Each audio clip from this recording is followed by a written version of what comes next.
My schizophrenic mom dumped our diabetic cat, married a stranger, sold our home. Now the guilt is destroying me. Okay, so this happened faster than I could blink. She stopped her meds. She went secretive. Then the wedding happened, right? My hands went cold. I checked my phone, and there it was. A message from her at 2 in the morning. The timestamp showed 2 in the morning. The text read, like static. She mentioned documents, property, and blessings. And then she asked if I could take the cat because she was tired. And here is where it gets worse. My uncle forwarded me her discharge papers from years back. 4 prior admissions. Each listed non-compliance. The ear note flagged paranoid delusions. A friend of hers messaged me. He'd seen her burn sage in the sink. He swore she whispered about cameras in the light bulbs. I called her. The ringtone dragged. She picked up, her breath ragged. Mom, are you taking meds? Her voice went sharp. Those were poison. You're scaring everyone. She laughed brittle. You betrayed me once. Where are you living now? Silence. Then, with my husband, we are safe. I pressed my palm to my chest. Did you sell the house? Her voice dropped. It is mine to sell. I opened my laptop. At this point, I'm done. The registry showed transfer pending. 23 emails from the realtor. Sat in a thread. I wasn't on. 6 withdrawals hit her account in 4 days. Since February, she'd missed every psychiatric follow-up. The shelter invoice listed insulin overdue for 4 days. 3 calls from the vet. Blinked unanswered. 4 months off medication. The dates lined up like dominoes. The legal advisor closed his folder and watched me. If she is competent on paper, it is her decision. 1 more relapse could leave her detained abroad or homeless. Financially, you're exposed. If that sale finalizes, you and your brother lose every claim. My stomach twisted. So what do I do? He folded his hands. You need her consent or a court order proving incapacity. Without it, any intervention risks backfiring. I left his office and tried the police. They shrugged at jurisdiction. The bank cited privacy. The shelter wanted owner authorization. I just stood there thinking, if the system won't help, what now? Part of me wanted to run. Part of me booked a ticket.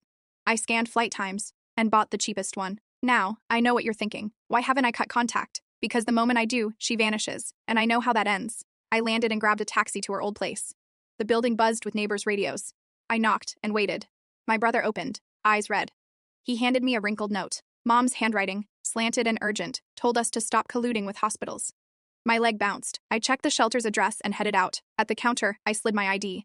I'm here for the orange tabby, diabetes, name's Leo. The woman checked a screen. Owner's your mother. We need her signature. I leaned in. He has missed insulin. He needs care. Her voice softened. We logged 3 missed doses, so let me take him. Policy won't allow release. I bit the inside of my cheek. He is our family. She glanced toward a back room. Get a letter. We'll hold him 48 hours. I stepped back and exhaled slowly. Part of me wanted to argue. Part of me knew rules won't bend for panic. I called my mom again from the sidewalk. She picked up on the second ring. Sign for Leo, I said.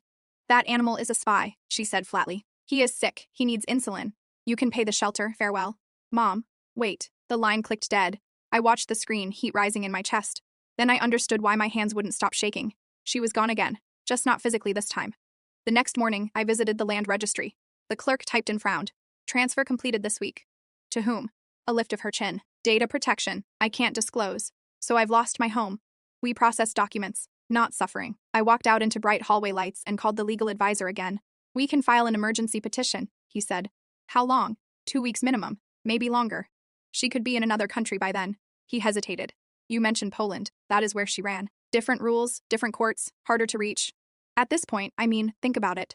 The cat's still in a cage. The house is gone. The bank won't talk, and my mom. She is celebrating a marriage we didn't attend. So here is the thing. I had to choose a single priority in real time. I grabbed my brother's keys and drove to the shelter for the second time. I stood at the counter again and pushed a filled form across. Her written consent, I said. The clerk read it, startled. How did you get this? I shrugged. Neighbor witnessed. She signed. Then he is yours, she returned with a carrier. Leo pressed his nose to the grate. I could see one whisker bent at the tip. I paid the invoice and took insulin instructions like a script. Back in the car, my phone vibrated. A new number flashed with a country code I recognized. I answered, holding my breath. A man's voice came smooth. I'm your mother's husband. I gripped the wheel. Where is she? Safe, he replied. You must stop interfering. You're a scammer, he chuckled. You don't understand love. So prove she's safe. Put her on. Faintly, I heard her. Don't talk to him. Mom, listen to me. Her voice shook. You want me medicated and caged. You want to live. This isn't living. The man broke in. If you contact us again, we'll file harassment. I stared through the windshield. Part of me wanted to drive to the airport. Part of me wanted to throw the phone. I didn't block his number. I saved it and created a folder for every voicemail. Part of me wanted silence. Part of me needed evidence. I set Leo's insulin on the counter and charted doses in a notebook. My brother watched me measure. hands jammed in his hoodie pockets. We were moving, but everything felt stuck. He cleared his throat. What now? I capped the pen. We make a plan. Against who? Not who. What? Relapse paperwork, and whoever's using her. He stared at the floor. I can't lose her and the house. I squeezed his shoulder. We'll protect what we can. I opened my laptop and built a timeline. Dates, calls, transfers, missed appointments. I uploaded screenshots and recordings. Now, I know what you're thinking. This looks obsessive, but documents don't gaslight you. People do. The bank compliance officer took my call after 20 minutes on hold. We can't discuss your mother's accounts. I'm not asking for numbers, just to log a fraud concern. Submit in writing. She sold our home during a psychotic episode. A pause. Is there a court order? Not yet. Then submit in writing. I hung up and messaged the consulate. Welfare check request, country code, city guest from her husband's number. They wrote back within an hour. Provide full address. I didn't have it, so I searched him. The man's name led to a business page with 2 photos. In one, my mother stood with him near a river. She looked thinner, tired. The caption listed, a district. The timestamp showed yesterday. I called the consulate again. I have a district. I need help. Without an exact address, local police can't locate her. So she disappears, and that's that. The officer's tone stayed even. Gather details. We'll act the moment you have an address. I messaged everyone remotely connected to my mother, her hairdresser, an old coworker, a neighbor who still read her group chat. One contact replied with a selfie.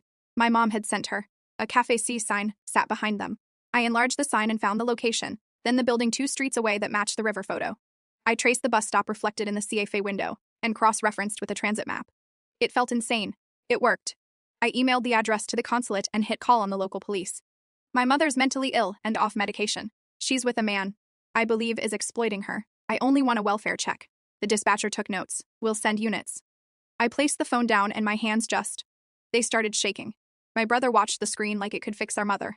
The police rang back 40 minutes later. Officers attended. Your mother refused assistance. Is she safe? She refused to engage. She told us you're harassing her. My jaw locked. Did you see any danger? Refusal alone restricts our action unless there's an immediate threat. So you'll wait for a threat. Sir, we documented the visit. Call again if you have new information. I stared at the wall. Part of me wants to fly there. My brother crossed his arms. Part of me wants you to stay. We both knew what I was about to do. I booked the cheapest flight for Dawn. Packed a backpack. Named doses for Leo out loud and stuck sticky notes on the fridge. I hugged my brother tighter than I meant to and left before I changed my mind. On the plane, I couldn't sit still. I drafted a letter to a judge for emergency guardianship, listing concrete incidents across 4 months. Every sentence, short. Every claim referenced. My leg bounced, for 2 hours. At the arrival's curb, I flagged a taxi and gave the address. The driver glanced at me in the mirror. I kept quiet and watched buildings blur. I climbed a gray stairwell and knocked on the door with my knuckles. Nothing. I knocked again. Footsteps scraped inside, then stopped. The peephole darkened. The door opened a crack. The husband studied me. You came here, brave. Where is she? Resting. I need to see her. Need is your word. He started to close the door. I wedged my foot gently against it. I'm not leaving without eyes on her. He smiled without warmth. She doesn't want you. Let her say that to my face. He hesitated, then stepped into the hallway and pulled the door shut behind him. You and your brother cost her peace. She lost peace when her brain turned on her. She's free here. No pills, no spies. His breath carried the faint trace of cigarettes. I shifted my weight and kept my voice calm. This is simple. We see her. We ask one question. Are you okay? He leaned closer. If you push this, I'll file for a restraining order. So file it. He snorted. Come back tomorrow. She's sleeping. I didn't move. Wake her. Do you wake your mother from sleep, or do you show respect? Don't dress this in respect. His jaw twitched. He turned, cracked the door, and spoke softly in their language. I couldn't catch words, only tone. Then her voice drifted back, tight, fast, agitated. He stepped out. She won't see you.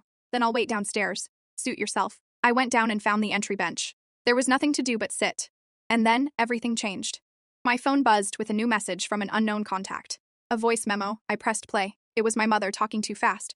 He's here. He'll lock me up. He'll take my teeth. He'll give the cat to the government. I swallowed. That's fresh, I muttered. A second memo arrived, this time a neighbor. Hey, I live across the hall. She's been yelling about wires in the walls. You need to handle this now. I typed back. Thank you. Can I ask you to call police if you hear smashing or flooding? Already did last week. They left. I sat there until evening, waiting for a sound upstairs. My back ached against the bench. Now, I know what you're thinking. Leave. Walk away and protect your sanity. I tried to stand. My legs wouldn't even cooperate. The elevator dinged and the husband stepped out. He clocked me and smirked. I stayed seated. Then footsteps rushed above us. A deep thud, then water splashed. The neighbor cracked her door. She pinched her nose. I smell flooding again. I stood. Call the police now. He waved a hand. It's nothing. Her voice went sharp. She's screaming. Open the door, please. He hesitated, then bolted upstairs. I followed, and the neighbor trailed. Water seeped under the door.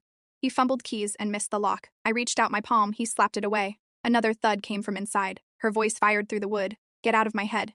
It's me. It's your son. You're not my son. Mom, please unlock the door. He's poisoning you with spies. The neighbor pulled her phone out. She pressed the emergency number. The husband crouched, cursing under breath. I tapped the door and kept talking. The stairwell filled with footsteps. 2 officers reached the top landing. One carried a small toolkit. Their radios crackled. The taller officer looked at me. Who called this in? I did. She's psychotic. Is she violent? She's flooding the flat. We need a medic right now, one officer radioed. The husband lifted his chin. She refuses contact. The officer nodded once. Refusal ends when safety risks begin. He turned slightly and knocked. Polis, open up, ma'am. Water continued sliding under the seam. The other officer pried gently. The door gave with a snap. We stepped into chaos. Buckets filled the tub, overflowing. A single toothbrush lay in the sink. My mother stood barefoot, trembling. Her eyes slid right past me. Mom, I'm here. You're a fake. It's me. It's Alex. Alex died in Moscow. Let them help you, please. She grabbed a bucket and hurled. Water soaked my jeans instantly. 2 officers closed the distance. One reached for the faucet. The other spoke calm phrases. A medic arrived behind them. She wore a plain vest. Her tone stayed steady. Her voice stayed level. Listen to me. You're overwhelmed. You're safe now. Nobody's taking teeth today. We'll get the water off. Then we check your heart. My mother blinked and swayed. She slumped onto the tile. The medic nodded once. We're going to hospital now. The husband protested at volume. You can't take her. Her clipboard flashed. Legal basis is capacity concern. She refuses and is lucid. Risk includes flooding and harm. I'm her spouse and guardian. The medic squared her shoulders. Show me your papers. He hesitated, then looked away. The officers exchanged quick glances. We moved as a group. Downstairs, the air felt thinner. An ambulance idled at the curb. They loaded her inside. I climbed into the seat. The husband stayed behind, fuming. He pointed a finger at me. You'll pay for this. I'll pay for her safety. At intake, a psychiatrist met us. He reviewed my printed timeline. His pen hovered over dates. He leaned forward, his face grave. Untreated psychosis invites catastrophe. Continued refusal means progressive decline. She'll sign away everything again. We're recommending involuntary admission today. My throat tightened, then loosened. I handed him guardianship drafts. He nodded toward the social worker. She sat beside me, composed. Here's the plan. Short hold for stabilization. Long-acting injection on discharge. Limited guardianship if needed. I'll do whatever protects her. We signed temporary paperwork. They moved her to a ward. She woke and saw me. You tricked me again. I brought help, not cages. I hate you forever. Her voice went thin. Leave now. I'll come back tomorrow. I walked out shaking. I called my brother downstairs. She's admitted. For how long? 72 hours to start. Did she see you? Yeah. She's furious. He exhaled into the phone. Come home when you can. I booked a return ticket. Before leaving, I met an advocate. She specialized in financial abuse. Your mother sold the house. I know. We're devastated. We can contest under impairment. Odds?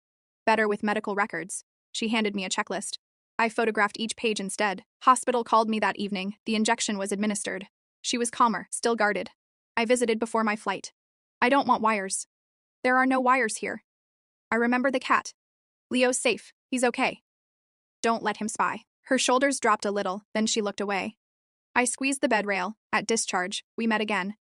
The psychiatrist faced both of us. He adjusted his glasses. If she stops medication again, your risk escalates fast. Document, call crisis, avoid arguing. Focus only on safety plans. I nodded and took copies. I flew home the next day. Leo bumped my ankle twice. My brother handed me tea. How was she? Better, not better. We'll be okay, right? We'll keep doing the next thing. I started therapy that week. I told the counselor everything. Name the guilt. It's strangling me daily. Name the boundary. Protect yourself and help wisely. We built rules I follow. No night calls answered. No money without paperwork. No flights without addresses. Always document. Always breathe. Call crisis, not arguments. Tell my brother first. Feed the cat on time. Live my life between alarms. You know that feeling when panic hits for no reason? Mine has reasons with names. They don't own me anymore. A month later, the court ruled. We got limited guardianship. Only medical decisions during relapse. The advocate filed a challenge. The house case remains pending. I accept that outcome may hurt. I can live with honest tries. My mother sends messages sometimes. Blessings and threats mixed freely. I read them, then log. I don't answer in anger. I wait until calm returns. Then I send the plan, doctor visit, medication, safety. If she agrees, I help.